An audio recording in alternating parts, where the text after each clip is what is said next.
After an opening weekend primetime thrashing courtesy of the LA Rams, the Bears are hoping to bounce back at home against the Cincinnati Bengals this Sunday.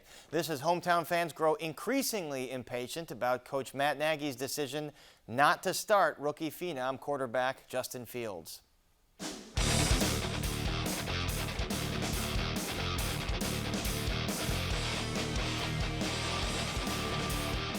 And joining us to talk through that opening day loss and preview the game against Cincinnati is James Big Cat Williams, former offensive lineman for the Chicago Bears from 1991 to 2002. Big Cat, great to see you. The game kind of went according to your prediction. What went wrong here? Well, I think you had a defense that did not come out for the first game of the season ready to play, and an offense that seemed to be worried about the offensive line. They seemed to come in with a game plan to dink and dunk the ball up and down the field, thinking that the defense was going to be able to keep the Rams out of the end zone, and neither one of those things happened well enough to win the game.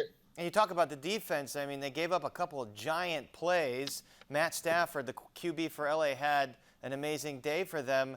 Are these things that are fixable, do you think, for week 2, or are Bear fans stuck with a really subpar defense?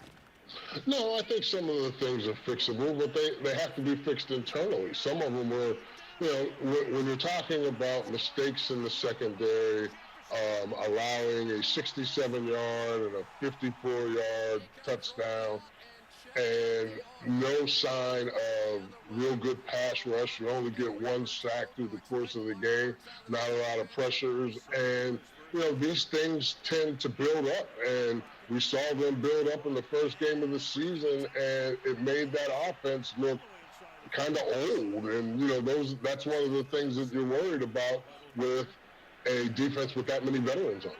Yeah, and some of those superstars like Eddie Jackson, safety, although he's only in his 4th year, Khalil Mack on the line. Are they the same players that they were before? You'd like to think they are.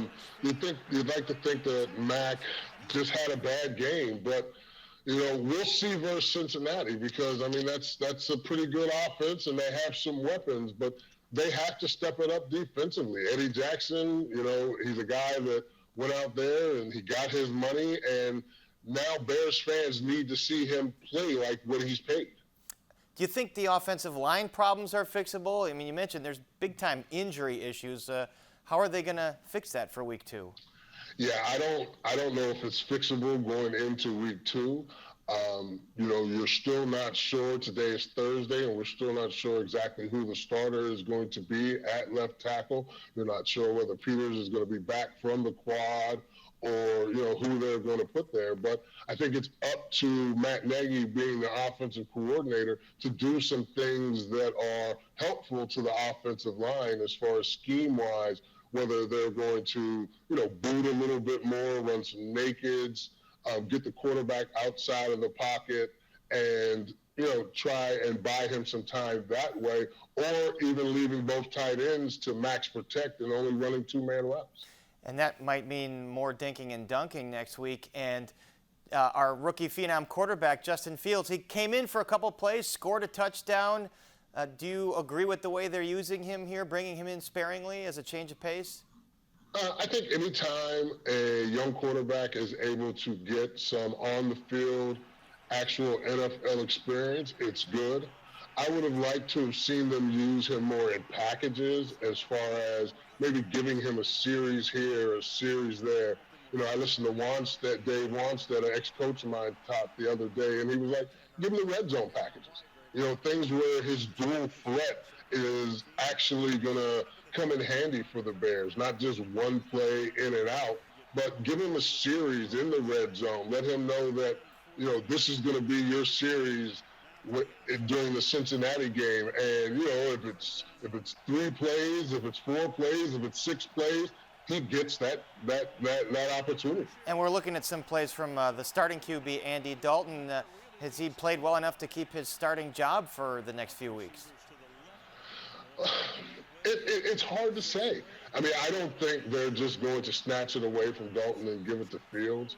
But for what they asked Dalton to do during the game on Sunday, Fields could have done that. the dink and dunk pass. They're not asking him to read a lot.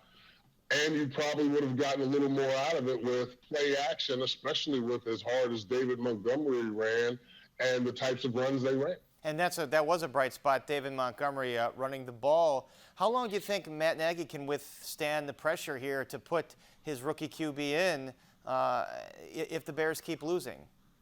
I don't know. Matt seems to be steadfast in his decision to not start Fields until it's absolutely positively necessary. And, I don't know where that falls on his timetable chart. But if they're going to keep on running out this dink and dunk offense, why can't you put Fields out there? And he gives you a better opportunity to do more things with that dink and dunk offense because he has the ability to move around. Yeah, he's that dual threat QB. All right, the Cincinnati Bengals beat the Minnesota Vikings in their Week 1 opener. How do they match up against the Bears? You mentioned they have a pretty good offense. Yeah, and defensively, they have the ability to bring it up front. They were able to put a lot of pressure on Minnesota. They got like 7 hits on the quarterback. They were able to expose the Minnesota Vikings secondary a little bit, and that seems to be a problem for the Bears. So this could be a close game. It should be a good game, might be a high-scoring game, depending on what Bears defense decides to show up. It seems like a similar kind of matchup like the Bears faced with the Rams. All right, final seconds here. Your prediction for Sunday. All right, I'm gonna go with the Bears on this one because I think they're going to bounce back, and we're going to go 24-21 Bears. 24-21 Bears, and as former coach Lovie Smith said, Week 1 to Week 2, teams can make a big jump. So let's see if they make that Lovie Smith jump in Week 2. And our thanks to James Big Cat Williams. Thanks so much. Thanks, Bears.